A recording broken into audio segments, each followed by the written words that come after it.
In this video, I will show you how to send money to Bangladesh with TapTap Send. So to do this, open up the TapTap Send app, and from here you will see the current country for me is not Bangladesh, so to change it to Bangladesh, click on the drop down. Now you may see this list initially. Now you may already see this list right away, but you just want to click Bangladesh all the way at the top currently, and now here just choose how much you want to send, either in your own currency or in the recipient's currency.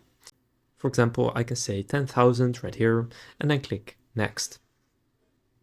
Now here click Add New Recipient and choose whether you want to deliver it into their bank account, cash pickup, Bcash or Nagad.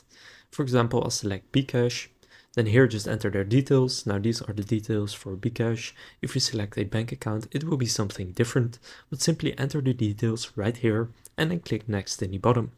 After doing that, you will need to follow a few more steps, and one of which will be to enter your own payment details that you want to use to pay for the transfer. Now after doing all of that, you will get to an overview of all the details, so make sure it's all correct, and if it is, confirm the transfer, and then the money will be on its way to your recipient in Bangladesh. So now you know how to send money to Bangladesh with TapTap Send. If this video was helpful, please consider leaving a like and subscribing to my channel. And with that being said, I will see you in the next video.